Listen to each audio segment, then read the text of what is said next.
Olá a todos, essa é a segunda aula da semana 9 do Disciplina de Aprendizado de Máquina e hoje eu vou falar para vocês sobre a segunda técnica de aprendizado não supervisionado que a gente está vendo, são as técnicas de agrupamento, que no inglês são chamadas de clustering. Ok?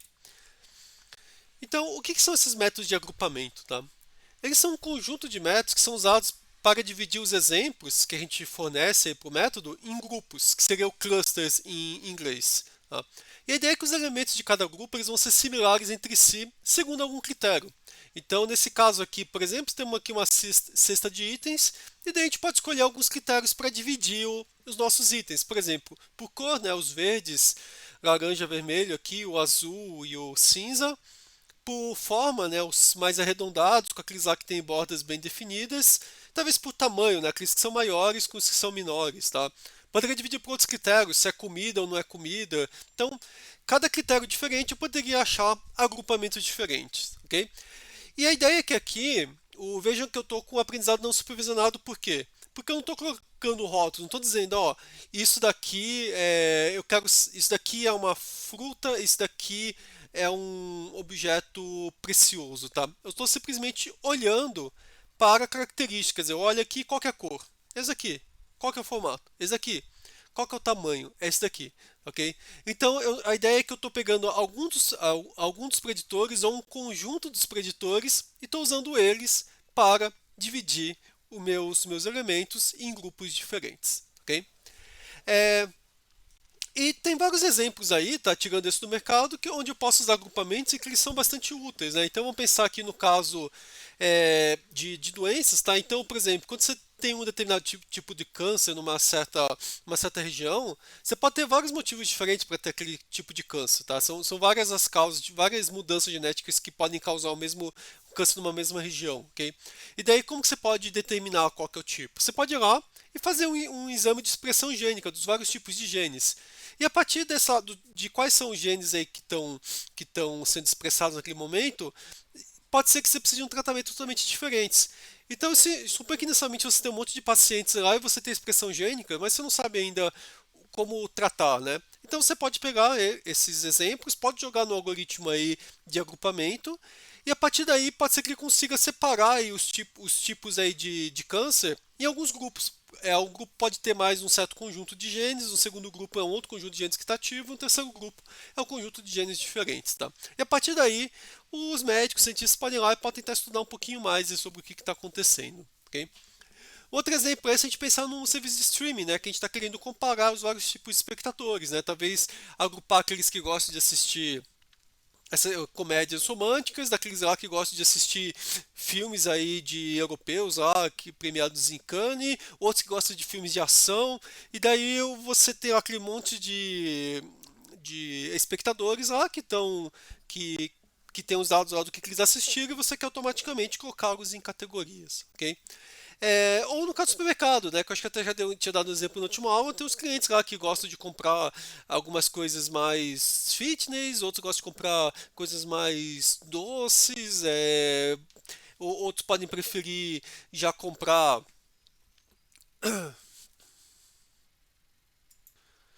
produtos mais gerais. Então essa pode ser uma maneira de dividir, ou talvez você possa dividir pelo tamanho da compra, né? Alguns que vão lá e compram só alguns itens, outros que vão lá e compram bastante, fazem a compra do mês. Quer dizer, tem várias maneiras que a gente pode usar para distribuir os vários tipos de clientes, ok? Então, assim, pense sempre no agrupamento como isso, quer dizer, eu quero agrupar os meus exemplos em alguns grupos de acordo aí com alguma característica em particular, tudo bem? Então isso é bem diferente do PCA, né? O PCA o objetivo é diferente. No PCA o que eu quero fazer é o quê? Encontrar uma representação com baixa dimensão que explica o máximo da variância. Aqui não, eu quero separar os meus exemplos em grupos. Ok? E o método mais conhecido para separar os exemplos em grupos é o Camins. Tá? Então, o que é o Camins? Né? O Camins é um algoritmo não supervisionado, né? E que ele divide os dados em K subgrupos, tá? Onde K é um parâmetro, tá? Então, quando eu vou chamar o Camins, eu posso falar, eu quero que você divida aqui meus dados em dois subgrupos, em três subgrupos, em quatro, em cinco, quer dizer, eu defino quantos subgrupos que eu quero, tá? E a limitação é que cada elemento ele tem que estar em um único subgrupo, tá? Então ele não pode estar em nenhum e também não pode estar em dois ou mais, ele tem que estar em somente um. Tá? Então, nesse caso aqui, por exemplo, eu pego esse conjunto de dados, eu posso passar k igual a 2. Como ele vai me dividir meus dados? Assim, dois grupos. Se eu passar 3, ele vai me achar 3 grupos aqui. Se eu tiver 4, ele vai me achar 4 grupos aqui. Tá? E agora você vai pensar, bom, ok, ele criou em grupo, mas como que ele determinou esses grupos? Tá? E a escolha do grupo, na verdade, a criação do grupo era feita de modo que você minimize as distâncias entre os componentes de cada grupo. Tá? Então a ideia é que quando eu pegar aqui a distância entre os elementos aqui desses grupos aqui, ela tem que ser a menor possível. Então eu poderia escolher outros grupos, por exemplo, eu poderia pegar um grupo aqui, se eu quiser dividir em dois grupos, eu poderia pegar um grupo que pegasse todo esse lado aqui da esquerda e o outro que pegasse todo o lado da direita. E por que o meu algoritmo não fez isso? Porque daí a distância média entre os elementos ia ficar maior, porque eu ia ter elementos que estão aqui e elementos que estão aqui no mesmo grupo, quer dizer, com uma distância muito grande. Agora, se eu separo o grupo desse modo, com esses azuis aqui e os laranjas aqui, você vê que eles estão todos muito mais próximos um do outro. Então, a distância entre os componentes de cada subgrupo ela é minimizada. Tá? Isso acontece aqui também nesse caso e nesse caso aqui. Okay? Então a ideia é o que que é? Eu quero esse W aqui, ele vai ser a distância entre os elementos meus de cada grupo, tá? Então é uma maneira aí de eu calcular, né? Eu pego todos os pares de pontos e J, desculpa, e linha, e calculo a distância deles ao quadrado, né? Minha distância euclidiana, e divido pelo número de elementos do grupo. Isso vai ser a minha distância média entre elementos do grupo. E daí eu faço, para todos os meus K grupos, eu tento minimizar a soma da distância de todos eles. Essa é a minha maneira aí, o meu critério aí, para escolher quem vai em cada grupo, ok? Então, assim, uma coisa que é importante também é que eu preciso escolher o meu K, que é o número de grupos, né? E do mesmo modo que no PCA eu posso ir simplesmente aumentando o meu número de componentes e eu vou explicando uma quantidade maior da variância, aqui, quanto maior o meu K, menor vão ser as minhas distâncias, porque se eu tiver grupos menores, as distâncias vão ser menores do que se eu tiver grupos maiores. Então, a princípio, assim, se eu quiser achar o menor soma das distâncias possíveis, o que eu faço? Eu faço um número de grupos ser igual ao número de elementos, porque daí eu vou ter distância zero para todo mundo. Tá? Então, o K é uma coisa que eu tenho que escolher. Tá? E o problema é que também, do mesmo modo que o PCA, eu não tem um critério para escolher o K. Tá? Então, no final, assim, a gente acaba escolhendo, analisando os dados. Talvez olhando aqui eu pensaria, bom, realmente parece que dois grupos aqui é a melhor explicação. Ou talvez eu poderia pensar, não, na verdade três, né? Aqui talvez eu tenha três clusters aqui, tá? Talvez quatro aqui já está meio exagerado, né? Por exemplo, se eu fosse para aqui, provavelmente eu pegaria dois, possivelmente três, acho que seria uma boa divisão, ficaria entre 2 e 3. Tá? Então, essa seria uma maneira, você olhando os dados. A outra maneira é se você tiver conhecimento do domínio, se você já sabe que são só dois grupos de pessoas, três grupos de pessoas, ok, então você vai lá e fala para o algoritmo, ó, separe para mim em três grupos. Mas agora como a gente faz então para encontrar esses grupos, né? Vamos pensar num algoritmo aí que resolva isso daí, tá? É verdade que existe um algoritmo aí bem eficiente para fazer essa criação dos grupos, tá? Então a ideia é que, inicialmente, você vai pegar e você vai criar aí os grupos, tá? Você vai definir um centroide para cada um dos meus K grupos, tá? Então, K, lembrando, é um parâmetro que eu defino no começo. Então, se eu tiver 5 grupos, eu vou ter que definir 5 centroides aí, ok? Uma das maneiras de fazer isso, tá? Que inclusive é a maneira que está no livro texto, é fazer o seguinte, ó.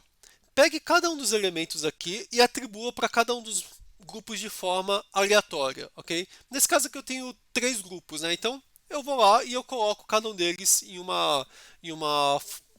grupo aleatório.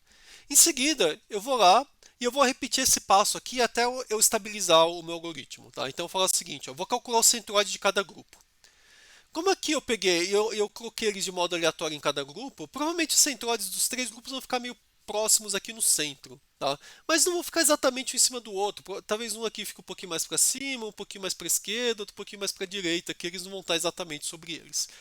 E daí o que eu vou fazer? Eu vou pegar e vou colocar cada exemplo aqui em um subgrupo com o centroide mais próximo. Então, um dos exemplos está um pouquinho aqui mais para cima, um dos centroides. Então, todo mundo que está aqui para cima vai ficar laranja. O outro está um pouquinho mais para a esquerda, todo mundo que está aqui vai ficar lilás e todo mundo que está na direita vai ficar verde, ok? E daí você pegou e você criou a primeira divisão. Agora eu vou repetir o passo, quer dizer, eu vou pegar e eu vou definir o centroide de cada um desses grupos e eu acabei colocando aqui, aqui e aqui. E daí o que eu vou fazer agora? Eu vou alocar para cada exemplo cada exemplo daqui ao grupo que está mais próximo. Então, se eu for pegar daqui para cá o que aconteceu, você vê que alguns verdes que estavam aqui no. Quer dizer, a primeira coisa que aconteceu, né? Os meus centroides mudaram de posição, né? E daí, quando eu coloquei cada um para o centroide mais próximo, alguns verdes que estavam no grupo aqui, alguns rosas que estavam no grupo aqui da esquerda viraram verdes, tá ok? Porque agora eles ficaram mais perto do verde, tá? E daí teve algumas mudanças aqui também, né? Esse aqui ficou rosa, e antes era laranja, por quê? Porque agora estão alguns centróides que estão um pouquinho mais próximos. Tá? E daí eu pego, faço essa nova mudança e calculo o centroide de novo. E daí novamente eu aloco cada exemplo o grupo que está mais próximo. E vou repetindo isso. Quando que eu paro? Naquele momento em que não existem mais alterações do grupo. Quer dizer, quando eu chego nesse passo aqui e eu vou mudar os grupos e ninguém muda. Ok? Então, normalmente isso aqui estabiliza em poucos passos, tá? Aqui em 2 passos já tinha estabilizado, poderia gastar um pouquinho mais, mas normalmente não vai ser muito mais do que isso, tá ok? Que mais? Uma coisa também que é importante é que assim, o Caminhos, tá? Ele está utilizando essa distância euclidiana entre os preditores. Então, do mesmo modo que o PCA, em geral a gente vai querer normalizar os valores. Por quê? Porque você pega a distância euclidiana. Agora vamos pegar aqui um exemplo onde a gente tem dois preditores que têm escalas totalmente diferentes. No próprio caso lá das casas da Califórnia, né? Se a gente vai pegar, por exemplo, e falar qual é a renda média da população daquela região, você vai lá e vai falar, bom, da ordem de 50 mil.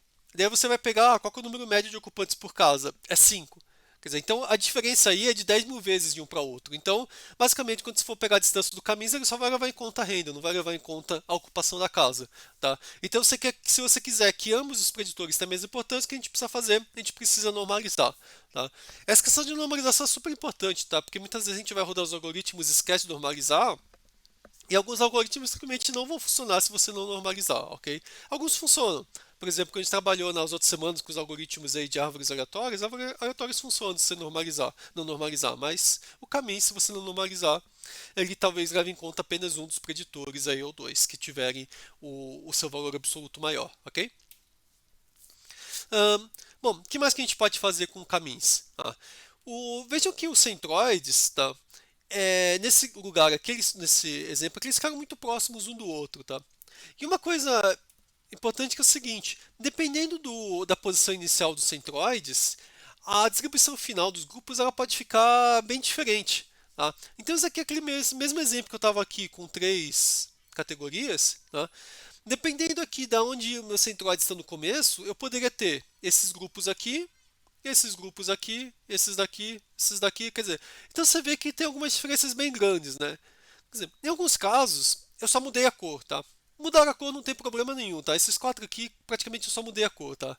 Porque a cor, assim, quem que vai ser do grupo um, 2, 3 e 4, caminhos não tem como saber, né? Então essas quatro aqui, elas seriam praticamente equivalentes, ok? Mas agora, esse daqui e esses dois aqui, eles são totalmente diferentes desses quatro aqui, tá? Eles caíram num divisões bem diferentes, tá? Por quê? Porque provavelmente as posições iniciais estavam em locais que não eram tão adequados, ok? E o caminho nem sempre ele vai chegar na distância mínima, esse algoritmo aqui, tá? Porque esse aqui é um algoritmo que é um algoritmo meio guloso, né? Você vai lá e você vai colocando aí no centroide aí que está mais próximo, né? Então ele não vai testar todas as possibilidades, que senão o número de possibilidades ele iria crescer exponencialmente, né? Então, assim, uma coisa importante é definir onde vão começar os centroides, tá? Então, inclusive, assim, essa inicialização aqui aparentemente não é a melhor que tem, assim, o que o Scikit usa é uma inicialização proposta um pouquinho mais recente, tá? Aonde que eles chamam lá de caminhos caminhos plus, aonde eles tentam que meio distribuir os k-centroides de modo meio que uniforme aqui durante todo o espaço, tá? Então, se fosse começar aqui os 3 posições, eu vou tentar pegar uma aqui para cima, uma mais para cá, uma mais para cá, e eu tentar distribuir de modo um pouquinho uniforme para evitar esses problemas aí que eu falei, tá ok? Então, quer dizer, além de talvez conseguir distribuir melhor os dados, também essa inicialização mais uniforme pode facilitar e acelerar o processo de você chegar no equilíbrio aí nos seus K-grupos, tá bem? Então, assim, depois a gente vai ver alguns exemplos aí no próprio Scikit aí, brincando um pouquinho aí com caminhos, e depois vocês vão poder também pegar o código e fazer algumas variações nele. Vamos ver agora um segundo tipo de método de agrupamento, que é o agrupamento hierárquico. Tá? O agrupamento hierárquico ele faz um processo um pouco ao contrário aí do que é feito no Caminhos, tá? Aqui a gente faz o agrupamento de baixo para cima. Então, inicialmente a gente define aí cada exemplo como sendo só de um grupo, e depois ele vai juntando os grupos, tá? Sempre pegando dois grupos e juntando em um novo grupo, e vai fazendo isso até que se junte todo mundo e sobre um grupo só envolvendo todos os exemplos, tá? Então aqui seria, vamos pegar aqui esse exemplo aqui que eu tenho aqui meus nove exemplos estão aqui, né? Nesse caso que eu tenho 9 exemplos. Então a primeira coisa que ele vai fazer é vai procurar os dois que estão mais próximos. Quem que são nesse caso aqui? O 5 e o 7. Então ele vai colocar em um grupo só. Passo seguinte, ele vai ver quais são os dois que estão mais próximos. Ah, o 6 e o 1. Então eles põem um segundo grupo. Depois, novamente, quem que está mais próximo? Tá? Daí tem que lembrar que agora, depois que eles formam um grupo, esses dois aqui eles passam a ser como se fosse um elemento só. Tá? Então vamos supor que ele está usando aqui o meio deles, a posição ao meio deles como grupo. Então ele vai ver quem que está mais próximo aqui. Bom, é o 8, o grupo que tem só o 8, desse grupo aqui. Então eles transformam isso daqui em um grupo só. Tá? E daí, passo seguinte, quem queria pegar? Bom, talvez ele pegasse esse daqui e juntasse o 4, né, o 2, sei lá. E daí ele ia formar um novo grupo. E daí ele vai fazendo isso, até que ele pega e gera um grupo só com todo mundo junto. Aqui tem, inclusive aqui tem a árvore mostrando esse passo, né? Então começou com 5, 7, depois ele pegou o 1 e o 6, juntou o 8 no 5 e no 7. Passo seguinte, ele juntou o 4 no 1 e no 6, ok? Depois ele juntou o 3 com esse 1, 6 e 4. Depois juntou o 2 com esse grupo que está aqui. E depois juntou o 9 com esse grupo. E depois juntou todo mundo. Tá ok? E daí o que você pode ver aqui é o seguinte. Quando você olha aqui, ele está formando uma árvore, né? Porque toda vez que ele junta dois grupos, ele liga eles e depois ele liga em uma posição aqui. Essa posição aqui, a altura dessa posição define a distância entre eles, tá? Então esses dois aqui estavam bem próximos aqui, a distância do que? Mais ou menos 0,25. Esse aqui estava um pouquinho maior. Agora que a distância aqui do 8 para esse grupo do 5, 7 estava um pouquinho maior, né? Então no 0,75. Quer dizer, então uma coisa legal desse algoritmo aqui é que você consegue vendo como que eles vão sendo agrupados e consegue ver qual que é a distância dos grupos. Tá? É, e daí quando eu juntei esse grupo aqui no final, que estava desse canto, com esse grupo aqui, eu já estava numa distância bem grande, acima de 3. Ok?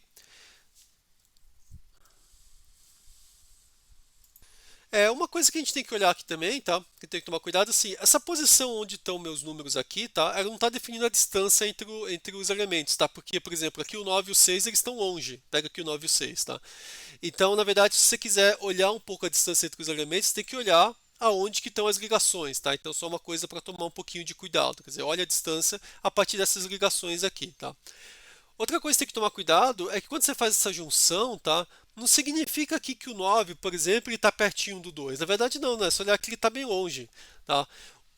Então, sempre que você for pensar na distância, tem que olhar essa distância aqui, tá? Sempre nunca aqui a questão aqui do lado. É isso que está definindo a distância. E mais do que isso daqui não é a distância do 9 para o 2. Isso daqui é a distância do 9 para esse grupo aqui que inclui o 2. Então, na verdade, quando está pegando essa distância aqui, possivelmente está pegando distância aqui para o meio ou para alguma média desses daqui. A gente já vai ver um pouquinho dessas distâncias, tá? Mas, apesar disso, assim, se você olhar por aí, eu já consigo pegar e falar, ó, o 5 e o 7 estão próximos, o 1 e o 6 estão próximos, o 4 está perto desse grupo de 1 e 6. Então, eu consigo, olhando aí, eu consigo ter uma ideia aí de quem está próximo de quem e a qual distância, tá?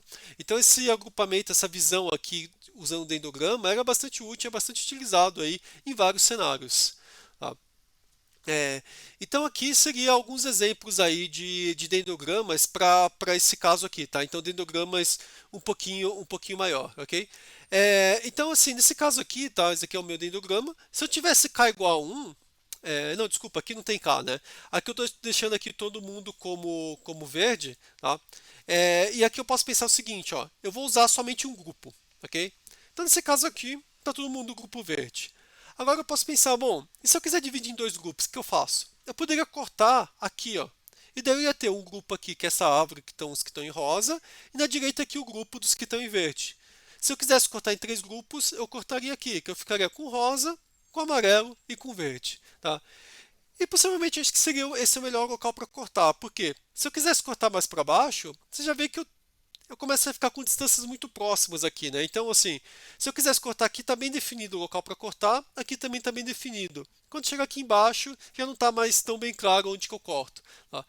E no final, assim, isso aqui eu caio na mesma situação do caminho, quer dizer, não tenho mesmo um critério específico para fazer o corte. Eu acabo tendo que fazer isso a partir dos dados, a partir da análise. Então, se fosse olhar por aqui, eu escolheria dois ou três cortes. Possivelmente eu escolheria três cortes aqui. Tá? Mas eu não escolheria, por exemplo, aqui embaixo, onde eu teria cinco categorias, tá? Porque daí já começa a ficar muito próximo um do outro. Tudo bem? Mas é legal aqui porque vejam como você consegue visualizar bem aqui os dados e quem está próximo do outro. Tá bem? E, mas uma coisa assim importante dos endogramas é que não tem uma única maneira de fazer dendrograma, tá? Então a gente tem que tomar cuidado aí quando a gente vai analisar os clusters, tá? Porque assim, eu posso falar, aqui tá ok, eu dividi em três clusters, esses clusters aqui são meus clusters. Na verdade, a definição de cluster vai depender do quê? Vai depender de como eu defino a minha distância entre os meus elementos, mas mais do que isso, vai depender de como que eu junto meus elementos, meus diferentes grupos, tá? Então, o que eu quero falar um pouquinho sobre para vocês agora é sobre maneiras de fazer as ligações no meu dendrograma, quer dizer, como que eu ligo diferentes clusters um no outro. Então, para fazer essas ligações, tá? Existem vários critérios que você pode escolher. Inclusive no scikit-learn você tem uma maneira de você gerar esses agrupamentos por dendrograma, e esse critério aí de ligação é um dos parâmetros que você passa, tá, ok? Então, uma das maneiras de fazer é o que a gente chama de parâmetro, uma das maneiras de fazer ligação é utilizando o critério que a gente chama de completo, quer dizer, ele pega os dois grupos, olha todos os pares de distância e pega a distância máxima, tá? Então, essa seria uma maneira. O oposto desse daí, o contrário desse daí seria o simples, onde eu pego a menor distância entre os grupos. Então eu poderia fazer isso. Tá? Eu poderia pegar o médio, aonde eu pego a média de todas as distâncias entre os pares aí de elementos. Também seria uma outra maneira de fazer. E tem uma outra, inclusive a padrão no scikit-learn, que se chama de WARDS Minimal Variance, onde eu estou querendo fazer o seguinte, eu vou pegar qual que é a junção de grupo aonde a variância entre as distâncias lá dos meus elementos para o meu centro vai ser minimizada. Tá? Então eu vou formar grupos de modo que eu vou minimizar essa minha variância aí desses novos grupos, tá, ok? Então assim, cada critério acaba gerando aí exemplos diferentes, tá? Eu não pus um exemplo aqui do Word porque os exemplos, na verdade, o livro aqui do texto ele nem cita esse critério do Word aqui, tá? Mas assim, uma coisa que a gente vai ver, depois a gente vai até testar esses casos aqui no scikit-learn, ligações simples em geral elas não são uma boa ideia. Porque o que elas fazem, elas acabam gerando essas árvores aqui gigantescas. Porque é só você pensar, ligação simples, né? Às vezes você fala, eu começo com esses dois, agora eu vou juntar mais um aqui, depois mais um aqui. E daí eu vou criando essa sequência aí com uma árvore com um monte de nós um do lado do outro, tá? Que é um pouco parecido com isso daqui, ó. Vou criando essas sequências gigantescas aqui, tá? Então ele acaba sendo um que não é muito utilizado, tá? As ligações completa e essa da média, elas acabam gerando aí grupos um pouquinho mais equilibrados, né? Porque a ligação completa, né, ele vai tentar olhar para os elementos que estão mais longe, quer dizer, a média também vai pegar uma distância média, eles acabam dando algo meio parecido e o odds também vai ser a mesma coisa, tá? Porque no final o odds ele vai querer formar um grupo compacto com uma variância pequena, tá? Então se for pensar assim, quando você também está pegando a distância média também, né? Você está pegando a menor distância média, você também vai acabar criando um cluster compacto. Então eles acabam dando você usar esses critérios aí de ligação completo, médio, odds, eles acabam gerando aí os grupos mais compactos, tá? E esse odds ele é o padrão do scikit-learn, tá? Mas também tem as outras opções aí para a gente também testar aí no scikit, ok? Outra coisa que a gente tem que ver nos dendrogramas, sim, são a questão da qual que é a métrica de distância que a gente vai usar. Então, a mais comum é a euclidiana, né, que a gente está usando até agora, né, e é a mais fácil da gente entender, mas também tem outras distâncias que podem ser importantes, tá? Então, vamos pegar aqui, ele dá um exemplo aqui num sistema de streaming, tá? Então aqui eu tenho 20 filmes diferentes, por exemplo, e a gente quer ver aí o quanto que a gente quer agrupar os indivíduos entre suas preferências, tá, ok? Isso aqui pode ser categoria de filme, pode ser qualquer coisa, tá? Então vamos supor que são 20 categorias de filmes aqui no serviço de streaming. Então o usuário 1 ele gosta bastante dessas categorias, ele assistiu bastante aqui, mas assistiu um pouco dessa, assistiu um pouco mais dessas e menos dessa, um pouco mais dessas e menos dessa, ok? Daí você tem o outro usuário 1 que também gosta das mesmas categorias, mais ou menos, né? São esses que ele gosta mais, só que ele assiste muito menos. E você tem o rosa que assiste aqui de tudo, ok? Então, se a gente fosse agrupar por distância euclidiana, a gente iria fazer o quê? A gente ia acabar agrupando o usuário 1 laranja e o 3 o rosa na mesma categoria, e o 2 numa categoria diferente. E daí a gente estaria agrupando pelo quê? Pelo número de horas assistidas, pelo número de filmes assistidos. Esse ia acabar sendo o critério. Agora, se eu quiser agrupar por categoria, o que seria melhor? Provavelmente seria melhor eu agrupar por correlação, né? Porque vejam que quando eu olho as variáveis para o indivíduo 2, né, em verde e para o laranja aqui, elas estão super correlacionadas. Então, o laranja e o verde teriam uma correlação super alta, enquanto a correlação com o rosa seria baixa. Então, o laranja e o verde ia ficar em uma categoria e o rosa em outra. Tá? Então, sempre que a gente estiver fazendo os dendrogramas, é sempre importante pegar e olhar qual que é o critério. Tá? Para a grande parte dos casos, a distância euclidiana vai funcionar e ela é mais comum, tá? Mas sempre olhe aí, sempre pense se não tem uma outra distância que é melhor você trabalhar. Tá? A outra coisa é a questão da normalização dos dados, né? Então, do mesmo modo que o Camis, quer dizer, é importante você normalizar os dados para que alguns preditores que têm um valor maior não dominem totalmente a sua escolha, tá ok? Então, por exemplo, no caso do mercado, né, que é outro exemplo que está lá no livro, pode pensar, bom, eu posso olhar aqui para o número absoluto de itens, então número absoluto de meias compradas e números absolutos de computadores comprados. Quer dizer, se eu tiver uma distância euclidiana, quem que vai dominar? O número de meias compradas, esse que vai dominar porque a pessoa compra muito mais meias do que computadores no mercado, ok? Com o mercado, o computador você vai comprar nenhum, ou no máximo um aí por ano, você não vai comprar um monte, ok? Agora, se eu estiver normalizando, daí tanto o computador quanto as meias vão ter a mesma importância, tá? Porque daí o computador aqui e a meia eles vão estar aqui como valor médio de um. Tá? Agora, outra coisa que eu posso falar, eu posso também trabalhar com valores gastos. Então, quanto que eu gastei com mês e quanto que eu gastei com computadores. Daí o computador vai ter um efeito muito maior. Tá?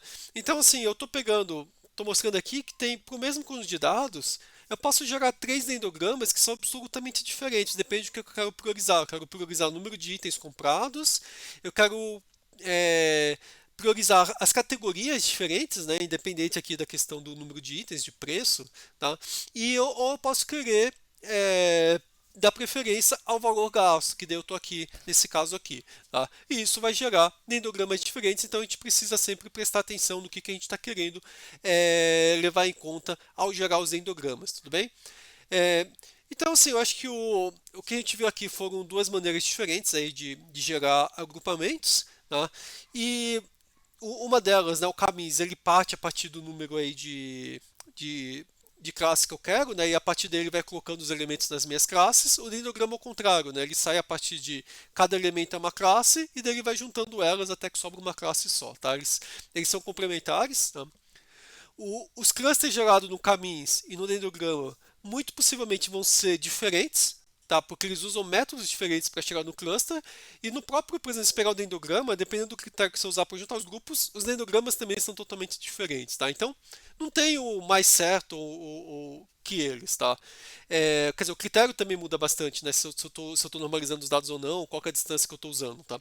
Então, no final, não tem qual que é o método melhor, se é o camis ou se é o dendrograma, qual que é a métrica melhor, qual que é qual a distância que eu uso, se eu normalizo ou não. Tudo depende de cada cenário. E como você também não tem um critério para comparar os métodos, no final acaba sendo uma coisa um pouco mais qualitativa. Você olhar e você falar, aqui realmente tem três grupos claramente diferentes que eu consigo ver aqui, então vamos trabalhar com esses, ok? Então a gente sempre fala aí que o aprendizado não supervisionado ele é muito usado numa análise exploratória, quer dizer, eu estou aqui com meus dados, eu quero explorar os dados, por exemplo, quero ver se eles têm se na verdade em vez de 10 dimensões, duas dimensões já são suficientes para representar meus dados, às vezes sim, né, como a gente viu no caso da aula de PCA, ou às vezes você pode precisar de mais dimensões, a gente vai ver um exemplo daqui a pouco no Scikit. Tá? Ou se a gente quiser também olhar se esses meus dados eles estão em pequenos grupos parecidos, a gente também consegue olhar usando esses métodos não supervisionados. Tá? Então, em geral, método não supervisionado a gente usa no começo, quando a gente está fazendo uma análise exploratória dos dados para entender o problema. Tá? Em geral, os métodos supervisionados para classificação a gente acaba utilizando eles depois. ok? Então agora vamos aí para a parte prática para a gente poder ver como a gente utiliza esses métodos aí de clusterização aí usando aí o Python. Bom, vamos agora iniciar a parte prática aí na parte aqui de agrupamento. Tá? Então aqui novamente eu estou importando os pacotes que eu sempre importo aqui. Estou usando os mesmos pacotes aí que eu usei no caso aí do PCA, só que agora ao invés de importar o PCA, eu estou importando o caminhos que a gente vai trabalhar com a clusterização. Ok? Então inicialmente aqui eu faço exatamente os mesmos passos que eu fiz aí para importar os dados, tá? Então eu importo os dados, faço o standard scaler, divido aqui treino e teste, eu chamo de scribe só para a gente ver os dados, ok? São os mesmos aí que a gente viu na primeira aula da semana. E agora vamos vir para o caminhos, ok? Então no caso do caminhos, tá? Eu deixei umas coisas comentadas aqui, uma colinha, mas deixa eu aqui em cima. Então, o caminhos tem essa classe chamada caminhos, que eu crio ela e eu passo como parâmetro aqui o meu número de clusters que eu quero ter, por exemplo, 2. Eu passo aqui um estado inicial aqui aleatório, tá? Por que eu tenho que passar esse estado? Porque quando eu vou criar os posições iniciais e centroides, ele cria isso de modo aleatório. Então, se eu quiser rodar e quiser ter o mesmo resultado várias vezes, eu tenho que passar o mesmo estado, tá ok? E daí, eu vou pegar para os meus dados, eu quero visualizar os dados em duas dimensões, tá? Então, o que eu vou fazer assim? Primeiramente, eu vou somente fazer esse ajuste aqui para latitude e longitude, tá? Então, a ideia é que eu consiga visualizar aí essas duas dimensões, tá ok? Então, eu vou fazer, então, procurar os dados, clusterizações usando só a dimensão latitude e longitude, tá? E depois eu vou fazer um plot aqui, para a gente ver aqui como que ele dividiu os meus dados nesses clusters, tá? Então esse scatter aqui é a mesma coisa que eu fiz no PCA, eu passo na dimensão x latitude, dimensão y longitude,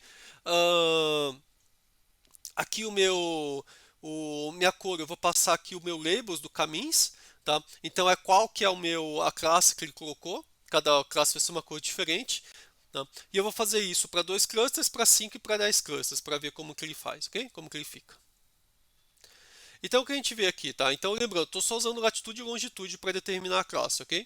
Então ele pegou 2 clusters, um cluster aqui de cima, tá, da parte norte da Califórnia, e outro cluster aqui da parte sul da Califórnia. Então se pegar 2 clusters foi o que ele gerou aqui, tá? Até esperado que ele gerar uns 2 clusters assim, porque ele pega só essas dimensões, né? Ele quer minimizar a distância entre os elementos do cluster, ok? Aqui embaixo são 5 clusters, então você vê que ele pegou aqui 5 regiões aqui, ok? E aqui embaixo eu mandei criar 10 clusters. Então agora ele pegou algumas regiões aqui e dividiu, né? Aqui, por exemplo, ele criou duas sub-regiões, criou uma região aqui, outra aqui em cima, outra aqui, tá? Então diferentes regiões aí foram criadas para esses 10 clusters, tá? Mas lembrando que todo o critério de divisão aqui foi qual? Foi apenas latitude e longitude. E por que eu usei esse critério? Porque é mais fácil de visualizar, né? Porque daí eu consigo ver que as dimensões que eu estou plotando na imagem são as que ele usou para fazer o meu clustering, ok? Agora eu vou fazer o seguinte, eu vou fazer a mesma coisa que eu tinha feito, só que agora, na hora de fazer o meu agrupamento, eu vou usar todas as dimensões dos meus dados, tá? Mas vou visualizar ainda no modo mapa, apenas com latitude e longitude, tá? E vamos ver o que acontece. Então, nesse caso aqui, tá? Quando eu estou somente com duas dimensões, ele até que ficou bem parecido com o de cima, né? Quando a gente divide aqui, né? Então, provavelmente é que ele usou a minha latitude e longitude como os principais fatores na hora de determinar o cluster, essa distância aí. Então, possivelmente uma coisa que pode ter acontecido é que como a latitude e longitude, né, elas são bem delimitadas, né, os valores, provavelmente você sempre tinha vários valores próximos um do outro aqui em algumas regiões, então ele acabou usando esses features aí como os mais importantes aí na hora de determinar aí as distâncias, né. Mas você vê que não usa só esses, tá? Porque aqui em cima você tem uns lilás aqui no meio, né? Outros aqui em cima, quer dizer, então a separação não é perfeita, mas até que ele separou bem, tá? Então possivelmente esses dois componentes aqui foram os que ele usou mais, tá? E até lembra que quando a gente fez o PCA na aula passada, quando a primeira dimensão do PCA, quem que aparecia fortemente? A latitude e longitude, tá? Então muito provavelmente foi por isso que também aqui aparece a latitude e longitude são os fatores aí que ele usou mais importantes para fazer essa minha clusterização, ok? Mas agora, quando eu vou para 5, você já vê que ele já varia muito mais, né? Então, minhas cores aqui elas ficam todas espalhadas, né? Então, você tem aqui em cima amarelo, com uns azuis aqui no meio, tem o verde que está espalhado em vários pontos aqui, tá? Então já ficou uma coisa muito mais difusa, né? As classes, então você tem classes aí em diferentes regiões aí do mapa, tá? Apesar que ainda assim você tem uma muito forte aqui no lilás, né? E com 10 ele já fica bem colorido aqui, né? Tá, ok? Então, porque daí possivelmente aqui você já tem aqui vários fatores aí que sendo levados em conta para criar as classes, tá? Então isso aqui é mais para a gente ter uma ideia então como ele está criando as classes, tá? Então assim, em geral quando a gente vê nos livros textos, né, o camisa a gente vê assim, tá? Porque a gente só usa aqueles preditores que estão no gráfico para fazer o cluster. Então eles ficam bonitos, tá? Mas quando você começa a usar todos os preditores e visualiza em 2 dimensões, eles já não ficam tão bonitos assim, ok? Bom, mas vamos continuar aqui. Agora, o que a gente vai fazer aqui seria o seguinte, falar, bom, ok, a gente usou aqui esses meus preditores aqui para fazer o ajuste, né? E colocou eles em classe, tá? Agora vamos pensar o seguinte, falar, será que se eu... Porque assim, para cada um dos preditores aqui, né? Eu vou ter uma das minhas, eu vou ter uma classe específica, né? Associada a ele. É, tá. Então, desculpa, quer dizer, aqui eu queria dizer assim, para cada exemplo do conjunto de treino, né, ele vai acabar colocando na classe de acordo com suas características, né? Então eu posso treinar o meu caminho nos dados de treino, né, para definir as minhas classes, depois eu posso aplicar esse mesmo caminho nos meus exemplos de teste. Daí cada exemplo de teste ele vai cair numa classe. E como ele vai escolher a classe? Olhando aí qual que é o centroide que está mais próximo, tá ok? Então eu vou fazer isso aqui, tá? Eu vou usar aqui os dados de treino aqui. Quer dizer, eu vou fazer dois cenários, tá? Eu vou fazendo o cenário com 2 clusters e 10 clusters, tá? Aqui em cima eu estou treinando meu caminhos com todos os features e aqui embaixo estou treinando só com latitude e longitude, tá? Estou fazendo isso para 2 clusters e para 10 clusters, ok? E daí, lembrando que agora o gráfico eu vou fazer só sobre os dados de teste, só para ver o que acontece, tá? Então, assim, tanto aqui, quando eu vou fazer aplicar os dados de teste, né, quando tenho só 2 clusters, tanto para o caso quando eu treinei com todos os features, quando eu treinei só com latitude e longitude, você vê que as classes ficam ok, né? E é esperado, né? Por quê? Porque quando eu olho aqui em cima, eu treinei só com os dados de latitude e longitude. E aqui com todos os dados, está super bem dividido, ok? Agora, o caso com 10 classes. Então a gente vê o seguinte, quando eu uso todos os dados aqui, o teste ele fica meio bagunçado, né? Porque é esperado, porque aqui estava bagunçado, ok? Quer dizer, não é que é bagunçado, é porque quando a gente visualiza em 2 dimensões, todos os outros valores, outras dimensões, a gente acaba não vendo, né? Por isso que você pode ficar com várias cores aqui numa mesma região, ok? Mas agora, quando eu aplico o teste, quando eu treinei lá meus dados só com latitude e longitude, ele fica bem organizado, como era esperado, tá? Então eu posso usar aqui esse meu caminho para fazer predições, tá? É, E aqui embaixo, só mostrando que agora o meu caminho, você lembra que eu tinha passado o random state 0 lá em cima, né?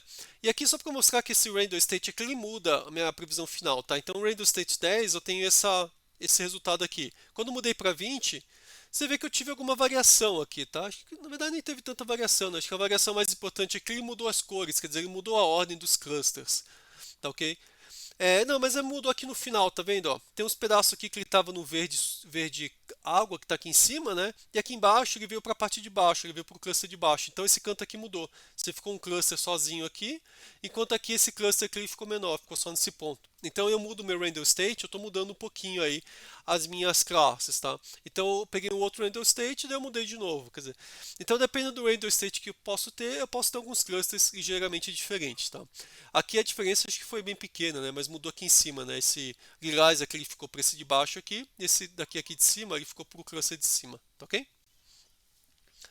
Então isso daqui era a parte aí do caminhos. Agora vamos ver os dendrogramas. Tá? Então, no caso do dendrograma, o scikit-learn ele fornece uma classe chamada Agglomerative Clustering que é uma classe que faz justamente esse cluster por aglomeração, similar ao que a gente usa para gerar o dendrograma, tá? Então a gente gera esses clusters aí hierárquicos a partir do scikit-learn, mas aí para a hora de imprimir, eu vou usar uma função que tem no SciPy, né, que é a biblioteca científica do Python, que é uma função dendrogram, que a gente usa ela para poder imprimir os dendrogramas, tá ok? Então esse exemplo, inclusive, eu peguei do próprio Scikit lá, que ele explica aí como que gerar esses dendrogramas, porque ele acaba não tendo uma biblioteca específica para fazer isso, tá? Então lá eles pegam e eles criam, tem aqui uma biblioteca, desculpa, eles mostram uma função justamente para poder desenhar esse meu dendrograma. Eu não vou entrar muito em detalhes da função, tá? Não é muito objetivo aqui, mas o que ele está fazendo aqui, ele está meio que, assim, esse meu agglomerative clustering, ele vai gerar aí essa minha árvore hierárquica, tá? Então aqui ele está meio que percorrendo essa minha árvore hierárquica aqui para gerar aqui essa minha matriz de ligações que é usada aqui no dendrograma, tá ok? Então, no final é isso que ele está fazendo, tá? Senão eu ia gastar vários minutos explicando aqui a função. Mas vamos olhar para a parte do scikit-learn, que é o que interessa mais, que é esse agglomerative cluster, e essa função a gente usa como se fosse uma função chamada plot dendrogram, que vai gerar o meu dendrograma para mim, ok? Ah, então aqui, essa minha função agglomerative clustering, o que ela recebe, né? Ela recebe aqui, primeira coisa, o distance threshold, ele está tentando pegar uma distância mínima aí para você calcular a sua árvore. Então, se quiser calcular a árvore inteira, tá? A gente põe um distance threshold 0 para garantir que ele vai até o último nó, tá ok? E aqui o meu segundo parâmetro aqui, que é o meu n clusters, ele precisa ser passado aí como none para ele também criar a árvore completa, tá? Depois você pode olhar na documentação lá. Tá? Porque na verdade esse método ele não é só para gerar dendrogramas, tá? Que quando você põe esse distance threshold como zero e nclass como none, ele vai gerar a sua árvore inteira do dendrograma. No final é isso daí, ok? Então agora, quem que eu vou usar, tá? Inicialmente eu não vou usar todo mundo para gerar o dendrograma porque é muito grande, eu tenho 16 mil exemplos, tá? Então eu vou pegar os 10 primeiros exemplos conjuntos de teste, só para a gente poder visualizar, tá? Então aqui eu crio o meu model, depois eu faço fit nele, tá? E daí eu chamo o meu plot dendrogram para gerar a minha árvore, ok? No meu plot dendrogram eu passo aqui alguns parâmetros, tá? Eu digo aqui se eu quero truncar aqui o meu modelo e em que nível que eu quero truncar, tá? Então eu quero fazer aqui 10 níveis, é isso que eu estou colocando P igual a 10, tá ok? Se eu colocasse, por exemplo, P igual a 3, só para pegar um exemplo aqui, ele ia parar aqui em menos níveis, tá ok? É, então eu vou deixar como 10 aqui, tá? Então assim, aqui ele está mostrando cada um dos meus 10 exemplos aqui que eu tenho, ok? E daí ele mostra como eles são juntados. Então ele começou, ó, vou juntar primeiro o exemplo 4 com 5, deixa eu imprimir aqui os 10 exemplos. Tá? Então vamos ver aqui o dendrograma. Quer dizer, na verdade, sim, o primeiro que ele juntou foi o 3 com 7, são os dois que estão mais próximos, tá? Então, se for olhar aqui começando no 0, 0, 1, 2, 3, o 3 esse daqui, e o 7, 1, 3, 4, 5, 6, 7, tá? Ele juntou aquela linha lá que está em azul, 15.735, com essa 1.612. E o que a gente vê, né? Ó, o median income delas é bem parecido, house age é bem parecido, average rooms, ok, tá mais ou menos próximo, o número de bedrooms não está tão distante, quer dizer, então a population já está um pouco mais longe, né? Mas eles são dois exemplos, ó, esse aqui ficou quase igual também, average occupation, latitude é a mesma praticamente, longitude também tá mais ou menos próxima, então assim, ele pegou dois exemplos aí que estavam razoavelmente próximos, ok? E ele juntou aqui, são os dois que estavam mais próximos, tá? Depois ele pegou os outros dois que estão próximos, provavelmente o 2 e o 9, se for olhar aqui, né, esse 2 aqui com o 9 que é o último, vocês vão achar aqui também algumas similaridades em vários valores, tá? Então é isso que ele vai fazendo, quer dizer, ele pega os dois que estão mais próximos, depois pegou esses dois, tá? Depois na hora de juntar, ele resolveu juntar o 8 com o 2 e o 9 antes, né? Depois ele juntou o 0 com o 1 e o 64, depois juntou o 4 e o 5, e daí ele foi fazendo essa minha junção, ok? E daí aqui, se eu quisesse dividir em grupos, né, eu poderia dividir em dois grupos aqui, ou poderia dividir em três grupos. Essas são duas boas escolhas aí de divisão, ok? Agora aqui embaixo, eu vou fazer a mesma coisa, só que agora eu vou usar só latitude e longitude para dividir. Tá? E agora ele gerou um gráfico diferente, porque ele só está usando latitude e longitude, tá? E aqui ele começou, né? Ele juntou primeiro o 3 e o 9, tá? 0, 1, 2, 3. Ah, o 3 e o 9 são os mesmos do outro exemplo, né? Que eles estão praticamente na mesma latitude. Não, são outros, quer dizer, o 3 e o 9, esse daqui e o último aqui, eles estão praticamente na mesma latitude e longitude. O 3, o 5 e o 6 também, tá? O 5 e o 6 estão praticamente na mesma latitude e longitude. E deles também foi juntando aí de acordo com a semelhança entre eles, tá? Então aqui também eu poderia dividir talvez aqui em dois grupos, né? E depois em três grupos, ok? Então o 5, 6 e o 0, 1, claramente eles estão num grupo separado, tá? Então o 0, 1, 3, 4, 5, 6, né? 0, 1, 2, isso. Então, ó, são os que estão aqui nessa. Esses dois aqui estão bem próximos. Esses dois aqui estão mais ou menos perto do zero e acabou juntando eles aqui no mesmo grupo, ok? E depois eles aqui ficaram num grupo diferente, tá? É, Vamos continuar aqui no meu dendrograma, tá? Agora aqui, o que que eu tô fazendo, tá? Eu estou comparando aqui os meus quatro tipos de aglomeração, quer dizer, o odd, o completo, né, o médio e o 5 que eu tinha mostrado lá, comentado aqui na aula, tá? Então, eu passo aqui como parâmetro para o meu agglomerative clustering o tipo de ligação que eu quero, tá? Então, eu faço um laço aqui e eu passo por esses quatro tipos de aglomerações, tá? Então, o padrão do scikit é o odd, né? E você vê que ele fica bem distribuído aqui, né? Agora, se eu pegar aqui e fizer aqui, por exemplo, com o completo, acabou não mudando muita coisa, né? Ele está pegando a distância média de todos eles, então não mudou muito, tá? Desculpa, o completo ele pega a distância mais longa, ok? O médio aqui, ele também ficou a mesma coisa, tá? Provavelmente eles davam os mesmos valores aqui, talvez mudou um pouquinho a distâncias aqui, né? Agora o single foi o que mudou um pouquinho, né? Porque aqui ele vai colocando um de cada vez. Daí você vê que aqui ele criou um que está sozinho aqui, né? Então ele vai acabando criando esses grandes maiores aí e acaba ficando um pouquinho mais desequilibrado, ok? Posso até pegar um conjunto aqui um pouquinho maior. Deixa eu pegar aqui todos do teste, porque deixa fica melhor para a gente ver. Vamos ver aqui.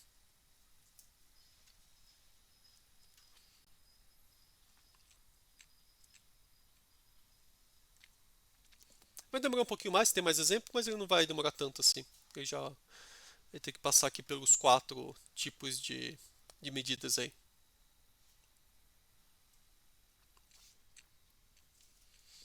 Então ele aqui gerou.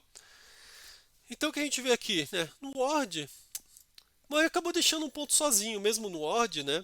Talvez se eu for olhar aqui, vamos olhar aqui, deve ter algum ponto aqui que está sozinho, tá? Não sei, talvez esse daqui aqui em cima ele está pegando ele como sozinho, alguma coisa assim. Tem um que ele está pegando como sozinho aqui. Ele está bem distante de todos os outros, né?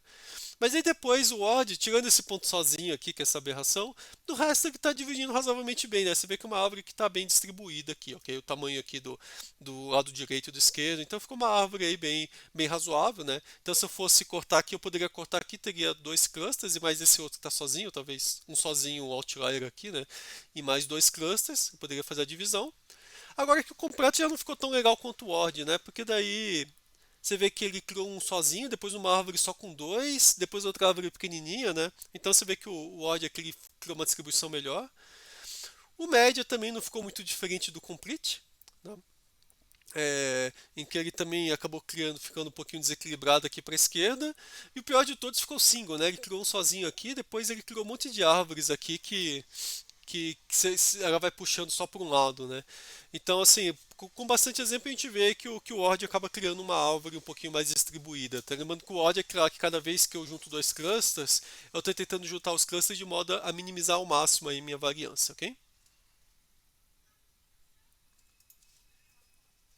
Aí aqui é o caso da árvore completa que eu tinha deixado aqui, mas eu já rodei em cima, tá? Bom, então acho que aqui acho que deu para completar essa parte aí que eu queria mostrar, tá? Do meu caminhos e dos dendrogramas, né? Então vocês viram aí como que vocês usam o scikit-learn aí tanto para descobrir os clusters usando caminhos ou dendrogramas, lembrando que são duas ferramentas complementares, quer dizer, eles não vão dar os mesmos clusters, ok? Então se vocês quiserem fazer uma análise de cluster em geral, vale a pena usar as duas ferramentas aí, porque elas podem acabar dando informações diferentes para você, ok? Então é isso, a gente termina aqui então essa nona semana aí da disciplina, ok? Então um abraço a todos.